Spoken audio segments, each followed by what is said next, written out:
전 세계가 한국 영화를 보고 충격에 빠졌습니다. 극장 안이 조용해집니다. 엔딩 크레딧이 올라가는데 아무도 일어나지 않습니다. 어떤 사람은 눈을 감고 있고 어떤 사람은 손등으로 뺨을 닦습니다. 이 장면이 지금 세계 곳곳에서 반복되고 있습니다. 폭발 한 번 없습니다. 전투 장면도 없어요. 슈퍼히어로는 당연히 없고요. 그런데 로튼토마토 관객 점수 96%. 북미에서만 80개 도시 상영 중. 원래 일주일 예정이었던 상영이 영화 인기가 많아 계속 연장되고 있습니다. 더 놀라운 건 따로 있습니다. 대만, 호주, 미국에서 요리 크리에이터들이 똑같은 음식을 만들고 있어요. 보리밥에 말린 산나물, 된장. 570년 전 강원도 유배지의 밥상입니다. 산채 비빔밥이라는 음식이에요. 뉴욕 코리아타운 한 식당은 이 메뉴를 긴급 추가했는데 매일 품절입니다. 조선의 어린 왕 이야기가 어떻게 전 세계를 이렇게 만든 걸까요? 도대체 이 영화에는 무슨 힘이 있는 겁니까? 지금 공개됩니다. 한국 최고라고 댓글을 남겨주세요. 여러분의 구독과 좋아요는 아주 큰 힘이 됩니다. 또 다른 아시아 감성 과잉. 노트북 화면에 이 문장을 치고 있었습니다. 밤 11시 뉴욕 맨해튼 제 서재에서요. 아직 영화는 보지도 않았어요. 내일 오후 2시에 봐야 할 영화인데 벌써 리뷰 첫 문장을 써두고 있는 겁니다. 이상하게 들리시나요? 아닙니다. 이게 제 방식이었거든요. 35년 동안 말이죠. 저는 마이클 레인입니다. 뉴욕타임스에서 35년째 영화 칼럼을 쓰고 있어요. 칸, 베니스, 선댄스는 거의 빠짐없이 다녔고 할리우드 스튜디오 시사회는 일주일에 서너 번씩 들어갔습니다. 수천 편을 봤죠. 크리스토퍼 놀런의 인셉션 첫 시사회도 제가 썼고 제임스 카메론 아바타도 제가 먼저 봤습니다. 그러다 보면 압니다. 보기 전부터 결론이 나 있는 영화가 있다는 걸요. 한국 영화 왕과 사는 남자가 딱 그랬습니다. 조선시대, 16살 왕, 유배, 비극. 줄거리만 봐도 뻔했어요. 과거 회상 장면 길게 늘어지고 감정 과잉 연출에 미국 관객은 자막 읽느라 정신없고 써야 할 내용이 눈에 보이더군요. 그래서 미리 첫 문장을 써뒀습니다. 또 다른 아시아 감성 과잉. 나머지는 내일 극장 나오면서 채우면 되죠. 편하잖아요. 효율적이고요. 35년 하다 보니 이런 요령이 생기는 겁니다. 전화벨이 울린 건 그때였습니다. 편집장이었어요. 목소리가 피곤하더군요. 마이클, 내일 오후 2시 한국 영화 시사회 좀 가줄래? 담당 기자가 독감 걸렸대. 웨스트 42번가 AMC 엠파이어 25관. 미안하다는 말도 없었습니다. 제가 한국 영화 전문가라서가 아니라 그냥 제가 비어 있었기 때문이었죠. 알겠다고 했어요. 어차피 할 일 없었으니까요. 전화를 끊고 영화 정보를 좀 더 찾아봤습니다. 한국에서 개봉 40일 만에 1340만 명 넘겼다고 하더군요. 대단한 숫자죠. 하지만 북미 시장과는 다른 이야기입니다. 한국 내수 흥행이 미국 극장가와 무슨 상관이 있겠어요. 로튼 토마토 점수를 봤습니다. 관객 점수 96%. 높긴 하네요. 하지만 참여자가 고작 몇십 명이었습니다. 대부분 한국계 미국인이겠죠. 객관적 지표라고 보긴 어렵습니다. 노트북 화면을 다시 봤어요. 또 다른 아시아 감성 과잉. 좋은 시작이었습니다. 간결하고 명확하잖아요. 독자들도 바로 이해할 겁니다. 아, 또 그런 영화구나. 파일을 저장했습니다. 사실 한국 영화를 무시하는 건 아니에요. 몇 년 전 칸에서 황금종려상 받은 작품도 봤고 아카데미 작품상 받은 것도 챙겨봤습니다. 훌륭했죠. 인정합니다. 감독의 연출력도 인상적이었고요. 하지만 그게 다였어요. 예술 영화 섹션에서 가끔 언급되는 정도. 제주 무대는 할리우드였으니까요. 마블, 디즈니, 워너브러더스, 유니버설. 거기가 진짜 메이저리그입니다. 1년에 수억 달러 벌어들이는 블록버스터들 말이죠. 전 세계 수천만 명이 보는 영화들요. 아시아 역사물. 솔직히 틈새 시장입니다. 단종이 누군지, 조선이 뭔지, 유배가 무슨 의미인지 아는 미국인이 얼마나 되겠습니까? 570년 전 이야기라고요? 미국이 건국되기도 300년 전입니다. 우리에겐 왕도 없었고 왕조도 없었어요. 그런 역사를 미국 관객이 공감할 수 있을까요? 의문이었습니다.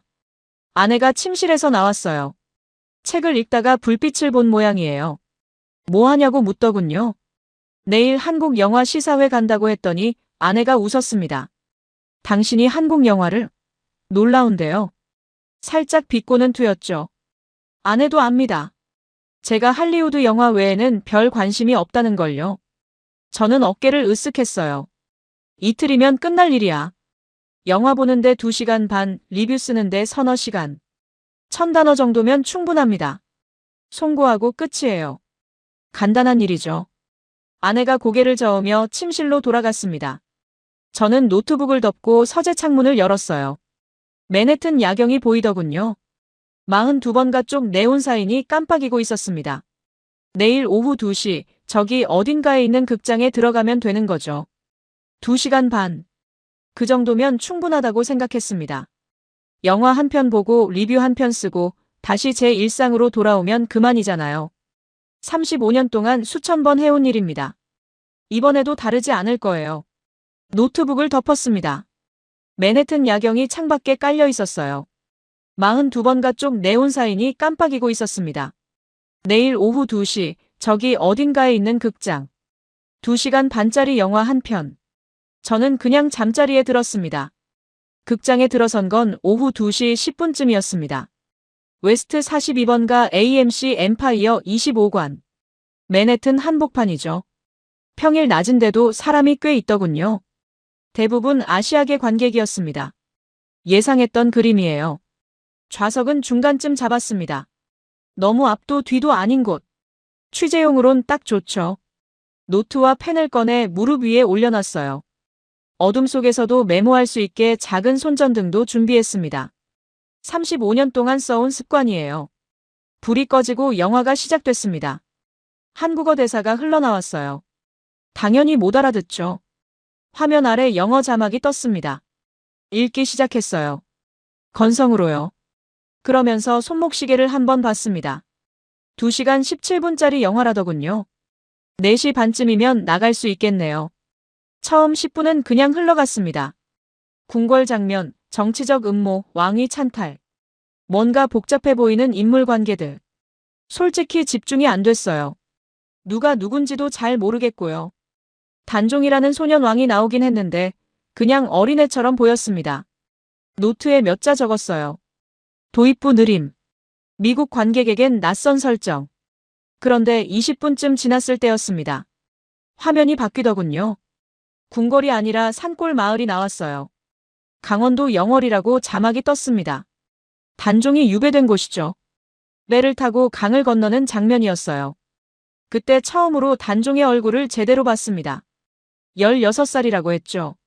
화면 속 소녀는 정말 16살처럼 보였어요. 왕이라기보다는 그냥 아이였습니다. 겁에 질린 얼굴로 강을 건너는 모습이 나오더군요. 자막을 좀 더 신경 써서 읽기 시작했습니다. 마을 사람들이 나왔어요. 촌장이라는 남자가 단종을 맞이하는 장면. 어색한 분위기였죠. 왕과 평민이 처음 만나는 거니까요. 대사가 오가는데 이상하게 웃음이 나왔습니다. 주변 관객들도 웃고 있었어요. 코미디였나? 비극이라고 들었는데? 혼란스러웠습니다. 하지만 계속 봤어요. 이제 시계는 안 봤습니다. 그리고 40분쯤 지났을 때 그 장면이 나왔습니다. 밥상이었어요. 마을 사람들이 단종을 위해 음식을 준비하는 장면이었습니다. 화려하지 않았어요. 그냥 소박한 밥상. 보리밥, 된장국, 나물 몇 가지. 그게 전부였죠. 단종은 처음엔 손을 대지 않았습니다. 왕이 평민의 밥을 먹는다는 게 받아들여지지 않았던 거죠. 하지만 촌장이 먼저 숟가락을 들었고 마을 사람들도 자연스럽게 앉았어요. 그리고 함께 밥을 먹기 시작했습니다. 카메라가 단종의 얼굴을 클로즈업했어요. 처음으로 웃는 표정이었습니다. 진짜 웃음이었어요. 연기가 아니라 정말로 행복해 보이는 얼굴. 제 손이 멈췄습니다. 펜을 들고 있었는데 메모를 못하고 있더군요. 그냥 화면만 보고 있었어요. 1시간이 지났습니다. 영화는 점점 깊어졌어요. 단종과 마을 사람들의 관계가 쌓여가는 과정. 웃기다가도 슬프고 따뜻하다가도 먹먹했습니다. 자막을 읽는 게 아니라 화면을 보고 있었어요. 그리고 그 장면이 나왔습니다. 창문 나무살이 부러지는 장면. 촌장이 단종의 방 창문을 고치다가 나무살이 부러지는 소리를 듣는 순간이었어요. 그 소리가 무엇을 의미하는지 아는 표정. 배우의 얼굴에 모든 감정이 담겨 있었습니다. 말 한마디 없이요. 극장이 조용해졌습니다. 숨소리마저 들릴 것 같았어요. 그리고 마지막 30분이 시작됐습니다. 단종이 죽음을 맞이하는 과정이었어요. 자막에 이런 대사가 떴습니다. 절대 저들 손에 죽기는 싫다. 단종이 스스로 선택한 죽음이었죠. 활 시위를 목에 거는 장면이 나왔습니다. 촌장에게 강을 건너게 해달라고 부탁하는 모습. 처음 청령포에 왔을 때 뗏목을 잡아당기던 그 장면과 똑같은 구도였어요. 하지만 이번엔 의미가 달랐습니다. 강을 건넌다는 건 저승으로 간다는 뜻이었으니까요. 제 손이 떨렸습니다. 펜이 무릎에서 떨어졌어요. 춥지 않았습니다. 그냥 화면만 봤습니다.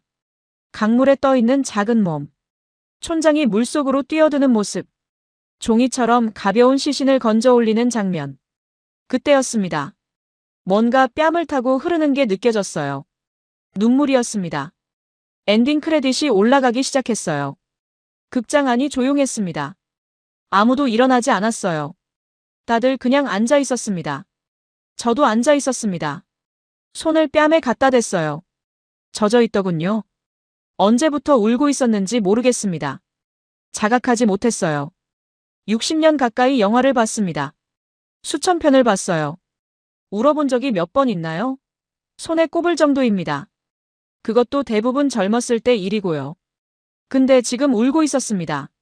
조선시대 16살 소년의 이야기를 보고요. 한국어도 모르고 역사도 모르는 제가 말이죠. 왜 울었을까요? 모르겠습니다. 설명할 수가 없었어요. 불이 켜졌습니다. 사람들이 일어나기 시작했어요. 저도 일어났습니다. 노트를 주웠어요. 메모는 거의 안 돼 있었습니다. 첫 10분치만 적혀 있고 나머지는 백지였죠. 극장 밖으로 나왔습니다. 맨해튼 거리에 햇살이 눈부셨어요. 시계를 봤습니다. 4시 40분. 예상보다 10분 늦게 끝났네요. 주머니에서 핸드폰을 꺼냈습니다. 편집장한테 문자를 보내야 했어요. 취재 끝났다고요. 하지만 손가락이 움직이지 않았습니다. 뭘 써야 할까요? 또 다른 아시아 감성 과잉.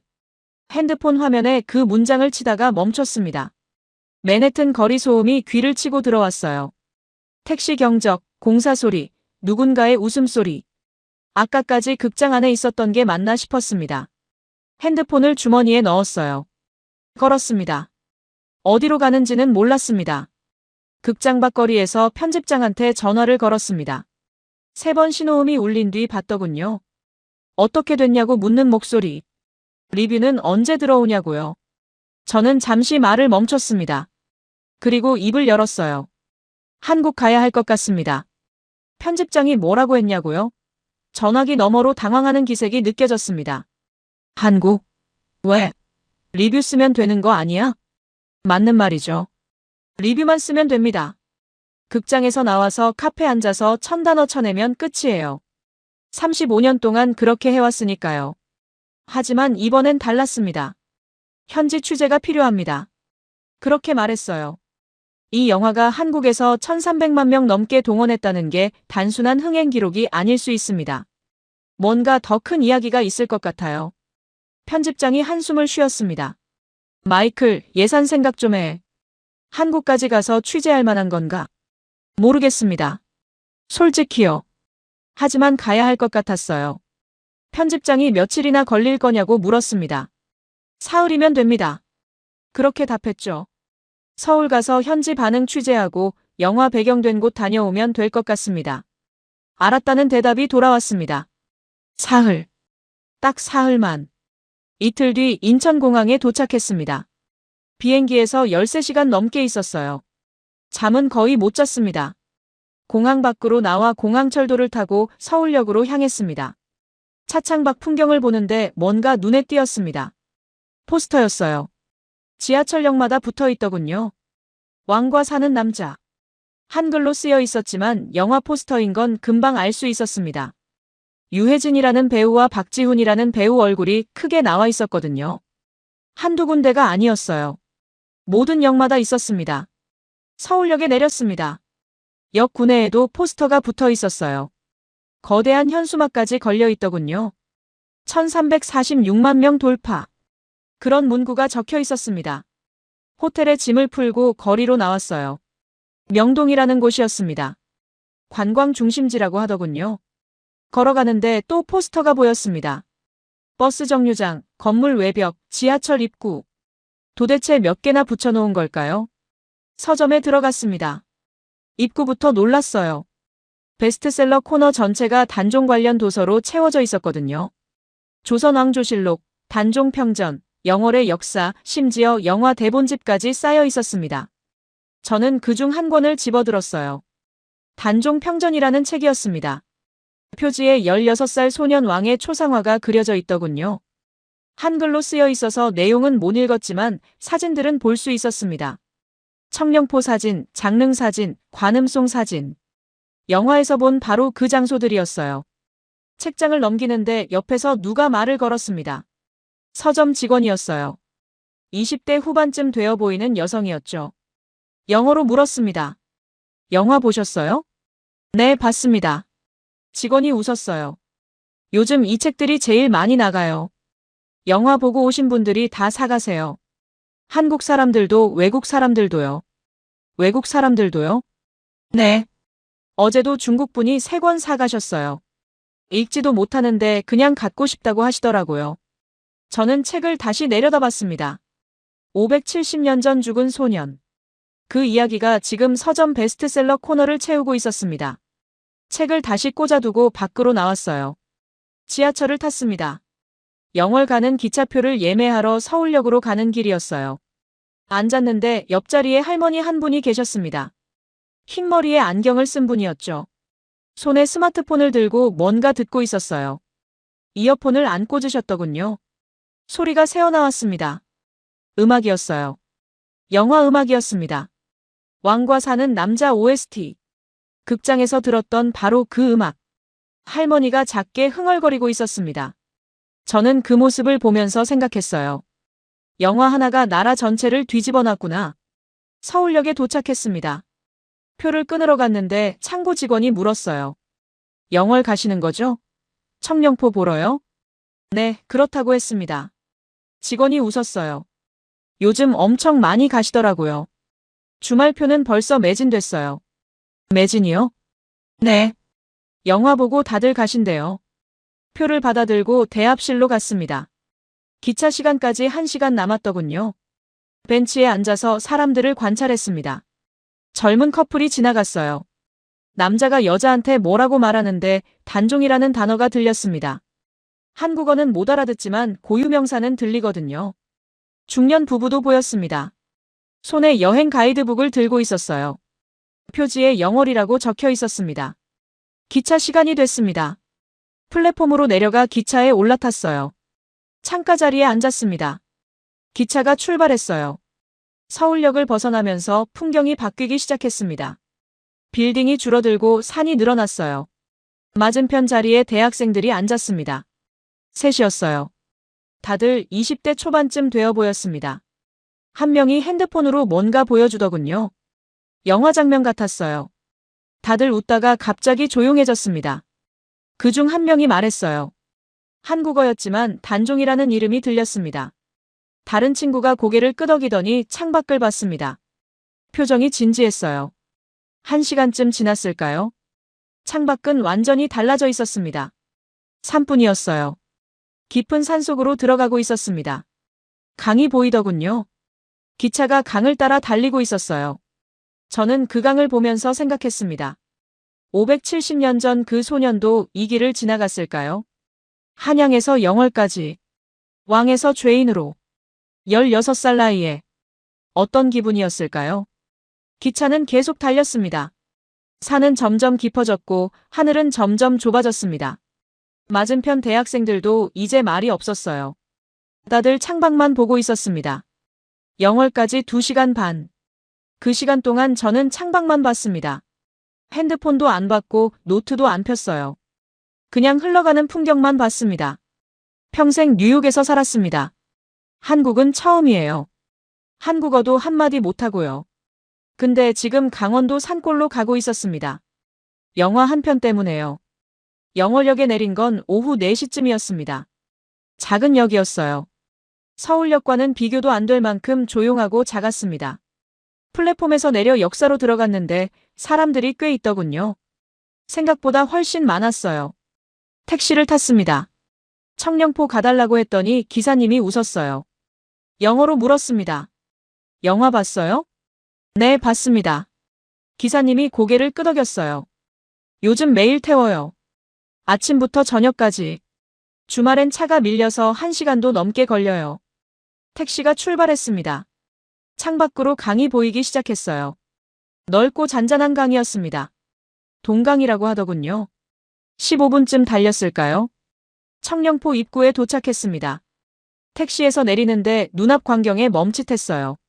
사람들이었습니다. 선착장으로 이어지는 길에 줄이 길게 늘어서 있었어요. 100명은 좋게 되어 보였습니다. 아니, 어쩌면 더 많았을지도 모르죠. 저는 줄 끝으로 걸어갔습니다. 앞 사람한테 물었어요. 얼마나 기다려야 하냐고요. 중년 남자였는데 한국어로 뭐라고 하더니 손가락 3개를 폈습니다. 3시간이라는 뜻인가 봐요. 3시간이요? 남자가 고개를 끄덕였습니다. 그리고 영어로 한마디 덧붙였어요. 나룻배가 2대밖에 없어요. 저는 시계를 봤습니다. 4시 15분. 3시간이면 7시가 넘습니다. 해가 지겠네요. 하지만 줄을 섰습니다. 다른 선택지가 없었거든요. 주변을 둘러봤어요. 한국 사람들만 있는 게 아니었습니다. 외국인들도 눈에 띄었어요. 영어 쓰는 사람들, 중국어 쓰는 사람들, 일본어 쓰는 사람들. 각국 언어가 들렸습니다. 바로 앞에 젊은 남자 2명이 서 있었어요. 중국어로 대화하고 있었습니다. 억양이 대만식 같았어요. 한 명이 핸드폰을 꺼내 사진을 찍더군요. 긴 줄을 찍고 있었습니다. 옆에서 여자 목소리가 들렸습니다. 영어였어요. 호주 억양 같았습니다. 30대 초반쯤 되어 보이는 여성이 남자친구로 보이는 사람과 얘기하고 있었어요. 이렇게 줄이 길 줄 몰랐어. 하지만 꼭 가고 싶었어. 영화 보고 나서 계속 생각났거든. 남자가 고개를 끄덕였습니다. 나도. 그 마지막 장면. 강물 장면 말이야. 여자가 말을 잇지 못했어요. 그냥 조용히 앞을 봤습니다. 줄은 천천히 움직였습니다. 1시간쯤 지났을까요? 조금씩 앞으로 갔지만 여전히 선착장은 멀었어요. 하지만 아무도 떠나지 않았습니다. 다들 묵묵히 기다리고 있었어요. 저도 기다렸습니다. 노트를 꺼내려다가 다시 가방에 넣었어요. 뭘 써야 할지 모르겠더군요. 그냥 서서 사람들을 봤습니다. 앞쪽에서 한국어가 들렸습니다. 나이든 부부였어요. 70대쯤 되어 보였습니다. 할머니가 할아버지한테 뭐라고 말했는데 단종이라는 이름이 들렸어요. 할아버지가 고개를 끄덕이며 강 쪽을 가리켰습니다. 2시간이 지났습니다. 해가 기울기 시작했어요. 산 너머로 노을이 지고 있었습니다. 강물이 주황빛으로 물들었죠. 드디어 선착장이 보였습니다. 나룻배가 강을 건너오고 있었어요. 작은 배였습니다. 한 번에 20명 정도 탈 수 있을 것 같았어요. 배가 도착했습니다. 사람들이 내렸고 새로운 사람들이 탔습니다. 제 차례는 아직이었어요. 한 번 더 기다려야 했습니다. 15분 뒤 다시 배가 왔습니다. 이번엔 제 차례였어요. 줄을 따라 배에 올라탔습니다. 나무 벤치에 앉았어요. 배가 꽉 찼습니다. 뱃사공이 밧줄을 풀었습니다. 배가 천천히 움직이기 시작했어요. 강을 건너기 시작한 겁니다. 저는 손을 난간에 올렸습니다. 강물이 흐르고 있었어요. 잔잔하게요. 소리도 거의 안 났습니다. 배는 조용히 미끄러지듯 나아갔죠. 주변 사람들도 말이 없었습니다. 다들 조용히 강을 보고 있었어요. 저도 강을 봤습니다. 그리고 생각했어요. 570년 전에도 누군가 이 강을 건넜다고. 16살 소년이, 왕이었던 소년이 배를 타고 이렇게 건넜을 거라고. 어떤 기분이었을까요? 한양을 떠나 이곳까지 오는 동안 무슨 생각을 했을까요? 돌아갈 수 있을 거라고 믿었을까요? 아니면 이미 알고 있었을까요? 다시는 돌아가지 못한다는 걸요. 1분이었습니다. 뱃사공이 말했어요. 강을 건너는데 1분밖에 안 걸린다고요. 하지만 그 1분이 오래 느껴졌습니다. 570년처럼 느껴졌어요. 배가 반대편에 닿았습니다. 청령포였습니다. 사람들이 일어나 내리기 시작했어요. 저도 일어났습니다. 배에서 내려 땅을 밟았어요. 발밑이 단단했습니다. 흙이었어요. 570년 동안 그 자리에 있던 땅이었습니다. 고개를 들었습니다. 소나무 숲이 보였어요. 오래된 나무들이 하늘을 향해 뻗어 있었습니다. 그 사이로 오솔길이 나 있었죠. 사람들이 그 길로 걸어가기 시작했습니다. 저도 걸어갔어요. 한 발 한 발 내디뎠습니다. 60년 넘게 살았지만 이렇게 한 걸음 한 걸음이 무겁게 느껴진 적이 있었나 싶었어요. 나이 들면 아는 게 있습니다. 어떤 장소는 그냥 장소가 아니라는 걸요. 시간이 쌓인 곳이 있다는 걸요. 여기가 그랬습니다. 570년이 그대로 남아 있었어요. 소나무 숲길을 걸었습니다.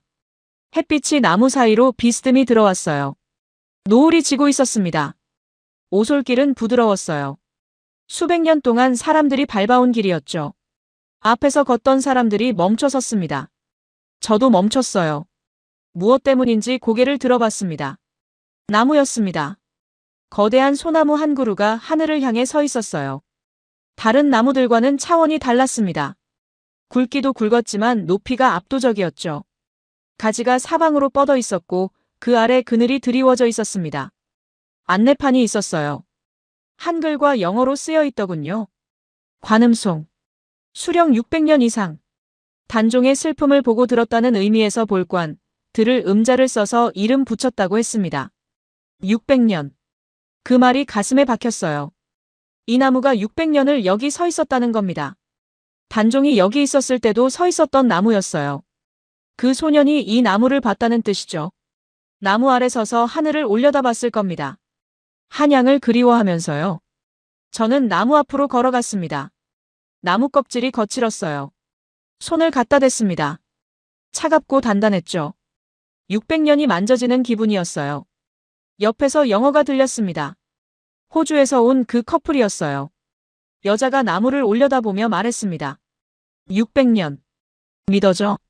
남자가 대답했어요. 이 나무가 그 소년을 봤다는 거잖아. 여자가 조용히 고개를 끄덕였습니다. 저는 그들을 보다가 다시 나무를 봤어요. 사람들이 하나 둘 나무 앞에 서서 올려다보고 있었습니다. 아무도 말이 없었어요. 앞으로 걸어갔습니다. 조금 더 가니 작은 돌탑이 보였어요. 망향탑이라고 했습니다. 단종이 한양을 그리워하며 돌을 하나하나 쌓았다는 탑이라고 안내판에 적혀 있었죠. 탑 앞에 사람들이 서 있었습니다. 한 젊은 여자가 무릎을 꿇고 앉아 있었어요. 대만에서 온 것 같았습니다. 손을 뻗어 돌 하나를 조심스럽게 만졌습니다. 그리고는 손을 거뒀어요. 얼굴을 가렸습니다. 울고 있었습니다. 저는 그 모습을 보고 뒤로 물러섰어요. 더 이상 볼 수가 없었거든요. 청령포를 나왔습니다. 다시 나룻배를 타고 강을 건넜어요. 선착장에 내려 걸었습니다. 어디로 가야 할지 모르겠더군요. 그냥 걸었어요. 식당이 보였습니다. 작은 한 식당이었어요. 간판에 한글로 뭐라고 쓰여 있었는데 못 읽었습니다. 하지만 문 옆에 메뉴판이 붙어 있었고 사진이 있었어요. 비빔밥 사진이 보였습니다. 들어갔습니다. 안은 아담했어요. 테이블이 대여섯 개 정도 있었고 절반쯤 차 있었습니다. 빈 테이블에 앉았어요. 할머니 한 분이 나오셨습니다. 60대 후반쯤 되어 보였어요. 메뉴판을 건네주셨습니다. 저는 메뉴판을 보다가 손가락으로 가리켰어요. 산채 비빔밥이라고 쓰여 있는 것 같았습니다. 그리고 다슬기국도 가리켰죠. 할머니가 고개를 끄덕이셨어요. 영어로 한마디 하셨습니다. 영화 봤어요? 네, 봤습니다. 할머니가 웃으셨어요. 단종이 드시던 음식이에요. 그렇게 말하고는 주방으로 들어가셨습니다. 저는 테이블에 앉아 기다렸습니다. 창밖을 봤어요. 어둑어둑해지고 있었습니다. 청령포 쪽 산이 실루엣으로 보였죠. 10분쯤 지났을까요? 음식이 나왔습니다. 돌솥에 담긴 비빔밥과 뚝배기에 담긴 국이었어요. 할머니가 테이블에 내려놓으셨습니다. 비벼 드세요. 저는 비빔밥을 내려다봤습니다. 화려하지 않았어요. 보리밥 위에 말린 산나물 몇 가지가 올라가 있었고 된장과 고추장이 한쪽에 놓여 있었습니다. 그게 전부였어요. 숟가락을 들었습니다. 비비기 시작했어요. 밥과 나물이 섞이면서 색깔이 바뀌었습니다. 고추장의 빨간색과 된장의 갈색이 어우러졌죠. 첫 숟갈을 떴습니다. 입에 넣었어요. 맛이 퍼졌습니다. 단순했어요. 복잡한 맛이 아니었습니다. 그냥 곡식과 나물과 된장 맛이었어요. 산의 맛이었습니다. 삼켰습니다. 그리고 멈췄어요. 뭔가가 목구멍을 타고 내려가는 게 느껴졌습니다. 음식만이 아니었어요. 뭔가 더 큰 게 내려가는 기분이었죠. 다슬기국을 한 숟갈 떴습니다. 맑고 구수한 국물이었어요. 담백했습니다. 저는 숟가락을 내려놓았습니다. 할머니를 봤어요. 주방 문 앞에 서 계셨습니다. 물었습니다. 이게 정말 단종이 먹던 음식인가요? 할머니가 고개를 끄덕이셨어요. 옛날부터 이렇게 해 먹었어요. 산에서 나는 것들로요. 화려한 건 없어요. 그냥 이렇게요. 그냥 이렇게. 그 말이 가슴에 박혔습니다. 570년 전에도 누군가 이런 밥상을 차렸을 겁니다. 왕이었던 소년 앞에요. 궁궐수라상 같은 건 차릴 수 없었겠죠. 그냥 산에서 나는 것들로 있는 것들로 정성껏 차렸을 겁니다. 그리고 그 소년은 그걸 먹었을 거예요. 처음엔 거부했을지도 모르죠. 하지만 결국엔 먹었을 겁니다. 왕과 백성 사이의 벽이 무너진 순간이었죠. 저는 다시 숟가락을 들었습니다. 천천히 먹었어요. 한 숟갈 한 숟갈요. 급하게 먹지 않았습니다. 맛을 느끼면서 먹었어요. 60년 넘게 살았습니다. 뉴욕에서 온갖 레스토랑을 다녔어요. 미슐랭 스타 받은 곳도 가봤고 유명 셰프가 만든 요리도 먹어봤습니다. 하지만 이 밥 한 그릇이 다르게 느껴졌어요. 왜일까요? 화려하지 않았거든요. 비싸지도 않았고요. 그냥 단순한 밥이었습니다. 하지만 무게가 있었어요. 570년의 무게가요. 밥 한 그릇이 역사책이 된 기분이었습니다. 다 먹었습니다. 돌솥 바닥까지 깨끗하게요. 다슬기국도 다 마셨습니다. 계산을 하고 밖으로 나왔어요. 밤이었습니다. 별이 보였어요. 뉴욕에서는 볼 수 없는 별들이었습니다. 저는 하늘을 올려다봤습니다. 그 소년도 이 별을 봤을까요? 청령포 나무 아래서요. 한양을 그리워하면서요. 다음 날 아침 일찍 호텔을 나왔습니다. 영월 시내 작은 호텔이었어요. 아침 8시쯤 됐을까요? 택시를 잡아 타고 장릉으로 가달라고 했습니다. 기사님이 물었어요. 영화 보셨죠? 이제 익숙한 질문이었습니다. 네, 봤습니다. 10분쯤 달렸을까요? 산길을 올라가더니 입구가 보였습니다. 장릉이라고 쓰여 있었어요. 택시에서 내렸습니다. 주차장에 차가 꽤 있더군요. 생각보다 많았어요. 번호판을 봤습니다. 서울, 경기도, 부산. 전국에서 온 것 같았어요. 매표소로 걸어갔습니다. 그런데 앞에 서양인 커플이 있었어요. 영어로 대화하고 있었습니다. 호주 억양 같았죠. 표를 끊고 입구로 들어갔습니다. 소나무 숲길이 나왔어요. 청령포와 비슷하면서도 달랐습니다. 더 고요했죠. 걸으면서 주변을 봤습니다. 사람들이 드문드문 있었어요. 한국 사람들만 있는 줄 알았는데 아니었습니다. 일본어가 들렸고 중국어도 들렸습니다. 영어도 들렸어요. 5분쯤 걸었을까요? 큰 안내판이 나왔습니다. 유네스코 세계문화유산이라고 적혀 있었어요. 한글과 영어로요. 아까 봤던 서양인 커플이 그 안내판 앞에 서 있었습니다. 남자가 핸드폰을 꺼내 뭔가 검색하고 있었어요. 여자가 안내판을 사진 찍고 있었고요. 남자가 말했습니다. 잠깐, 이게 유네스코 세계문화유산이야? 난 전혀 몰랐어. 그냥 영화 때문에 온 건데. 여자가 대답했어요. 나도. 검색해보니 570년 됐대. 진짜 왕릉이래. 570년. 믿어져? 저는 그들 옆을 지나쳤습니다. 조금 더 걸었어요. 또 다른 안내판이 나왔습니다. 엄흥도에 대한 설명이었어요. 한글과 영어로 쓰여 있었습니다. 읽었어요. 시신을 거두는 자는 삼족을 멸한다는 어명. 그럼에도 홀로 시신을 수습한 촌장 엄흥도 목숨을 걸고 장례를 치렀다는 내용. 안내판 앞에 일본인으로 보이는 젊은 남자가 서 있었습니다. 가만히 읽고 있었어요. 한참을요. 그리고 고개를 천천히 저었습니다. 믿을 수 없다는 표정이었죠. 조금 더 걸었습니다. 길이 트이면서 앞이 보였어요. 능이었습니다. 둥근 언덕 같은 모양이었어요. 크지 않았습니다. 소박했죠. 봉분 앞에 상석이 있었고 그 주변으로 소나무들이 둘러싸고 있었습니다. 그런데 소나무들이 이상했어요. 곧게 서 있지 않았습니다. 전부 능 쪽으로 기울어져 있었어요. 마치 절을 하듯이요. 저는 그 광경 앞에서 멈췄습니다. 나무들이 절을 하고 있었습니다. 570년 동안요. 능 앞에 사람들이 있었어요. 한국인 노부부가 서 있었습니다. 70대쯤 되어 보였어요. 할아버지가 깊게 허리를 숙였습니다. 할머니도 같이 절을 했어요. 그리고 한참을 그렇게 서 있었습니다.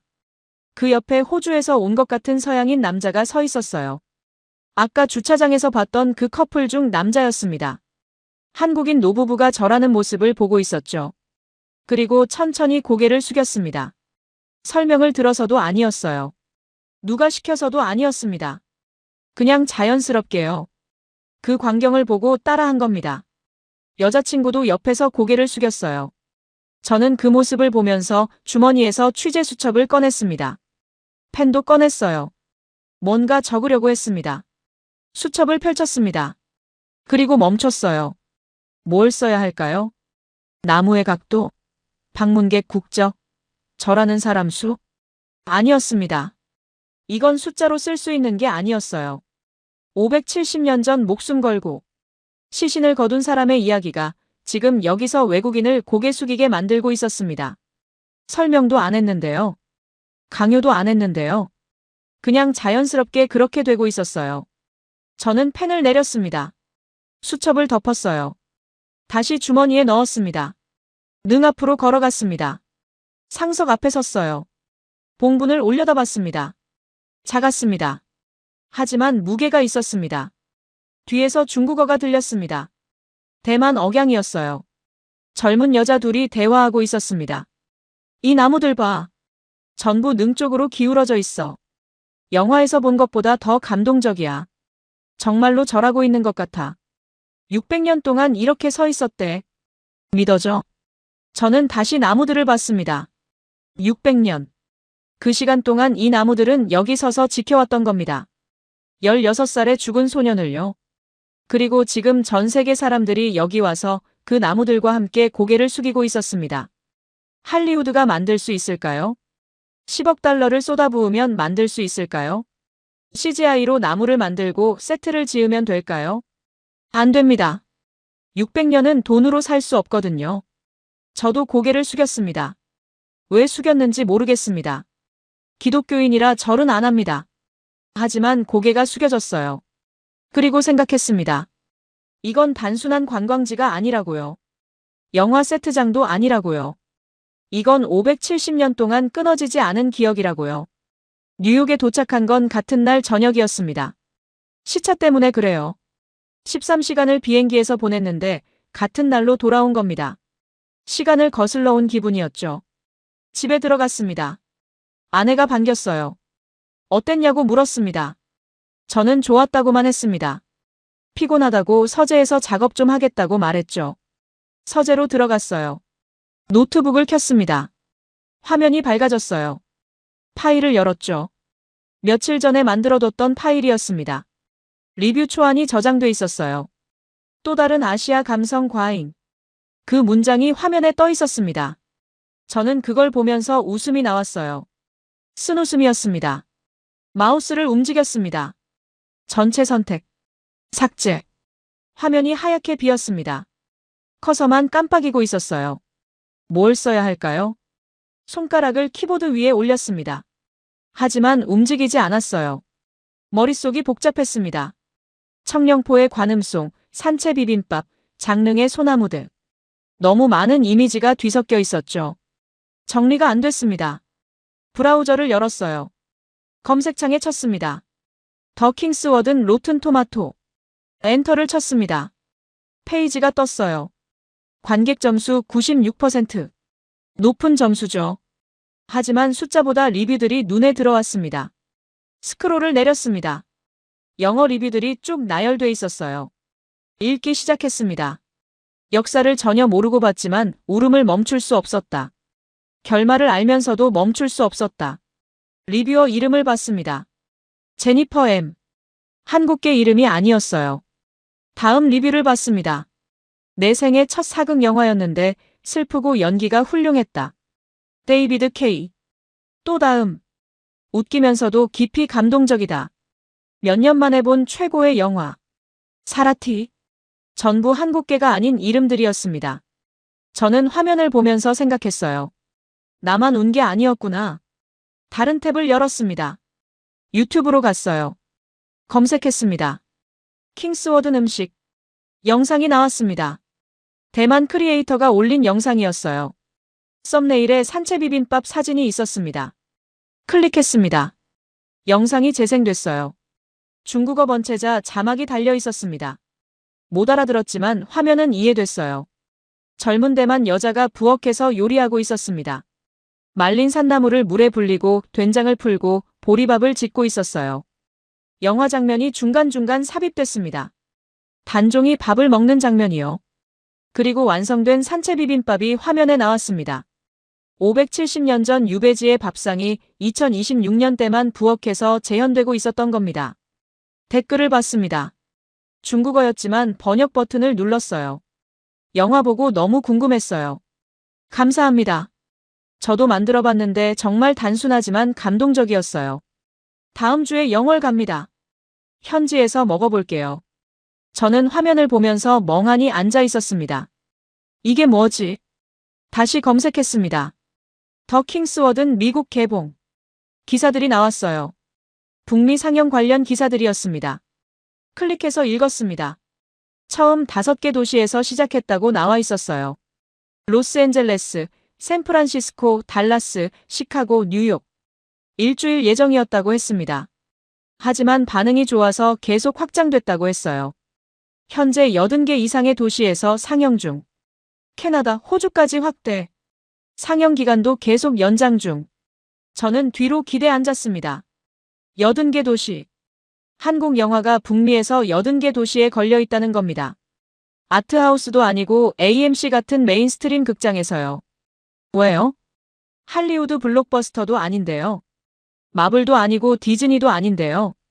조선시대 16살 왕 이야기가 왜 미국 전역에서 상영되고 있는 겁니까? 그때 깨달았습니다. 할리우드가 못 만드는 게 있었던 겁니다.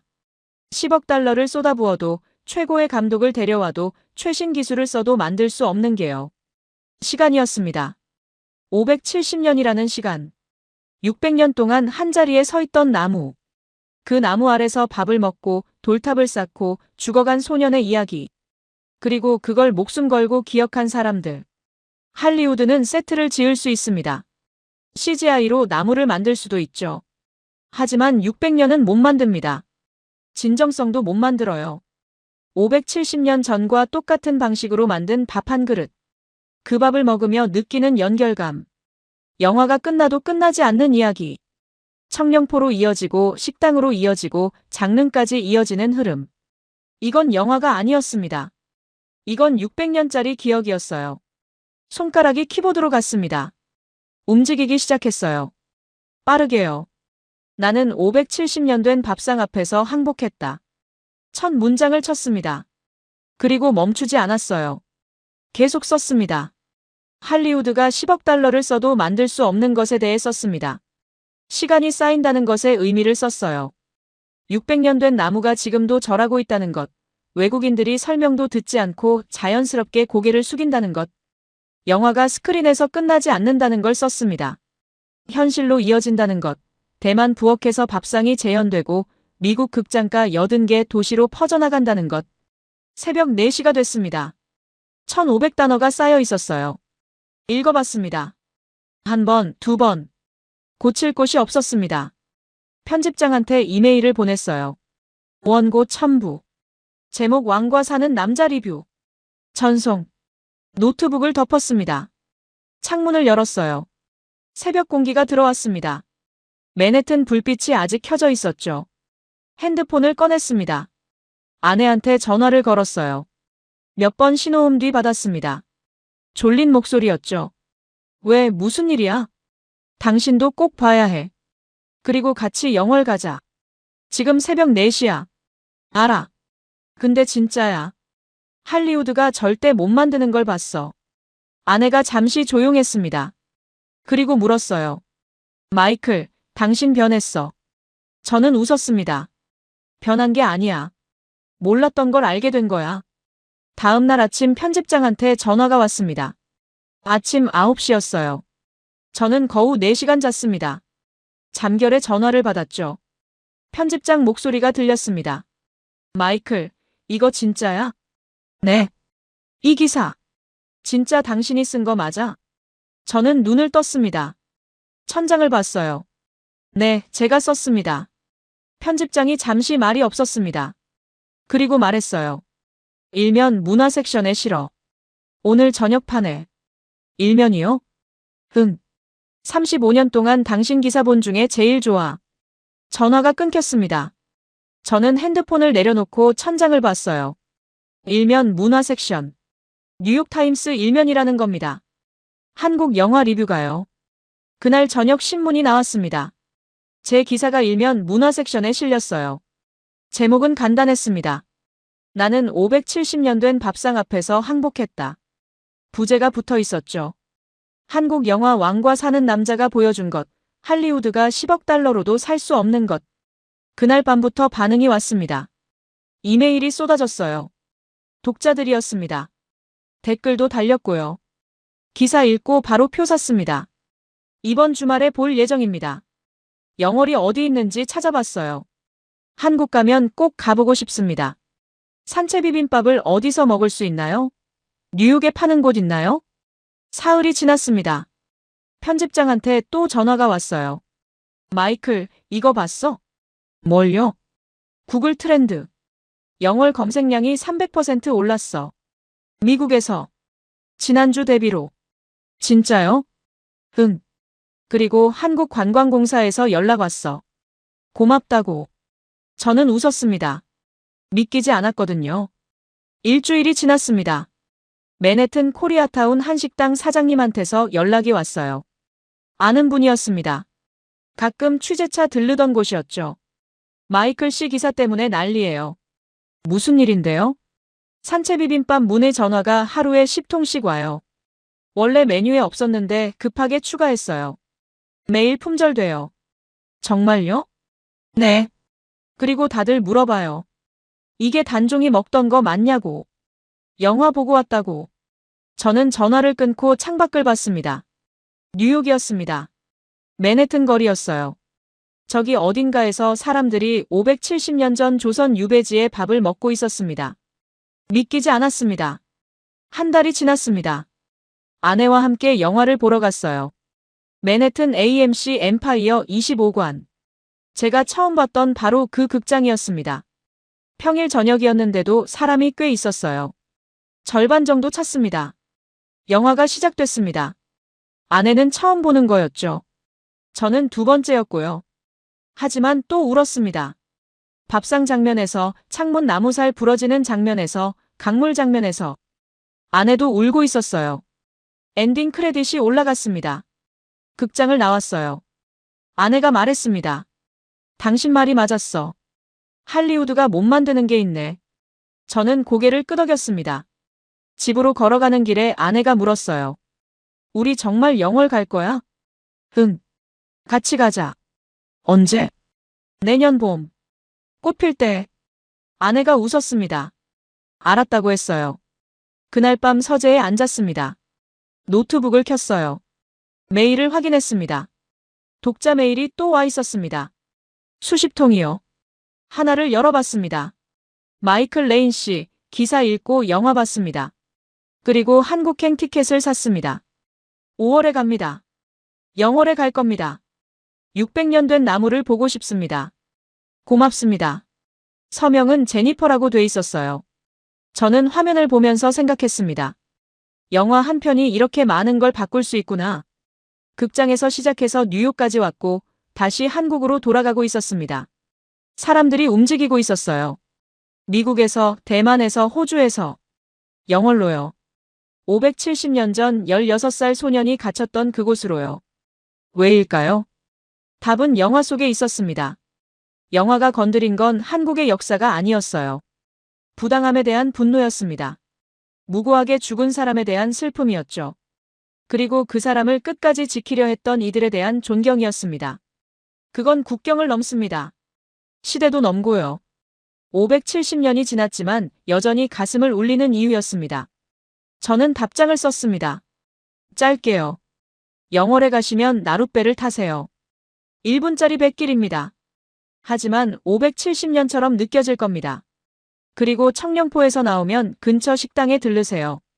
산채 비빔밥을 드세요. 화려하지 않습니다. 하지만 무게가 있어요. 전송 버튼을 눌렀습니다. 노트북을 덮었어요. 내년 봄, 아내와 함께 다시 그 나룻배를 탈 겁니다. 창문을 열었어요. 밤 공기가 들어왔습니다. 문득 생각났습니다. 나룻배 위에서 뺨을 타고 흘렀던 눈물이요. 그때는 왜 우는지 몰랐습니다. 이해할 수 없었죠. 하지만 지금은 알 것 같았어요. 570년 전 그 소년의 슬픔이 제게 닿았던 겁니다. 시간을 건너서요. 언어를 넘어서요. 사람의 마음은 그렇게 연결되나 봅니다. 600년이 지나도 바다를 건너도 문화가 달라도요. 그게 영화가 보여준 거였습니다. 그게 한국이 가진 거였어요. 570년을 기억하는 힘. 한 사람을 잊지 않는 마음. 그리고 그걸 영화로, 밥상으로, 나무로 전하는 방법. 할리우드는 그걸 못 만듭니다. 10억 달러를 써도요. 600년은 돈으로 살 수 없으니까요.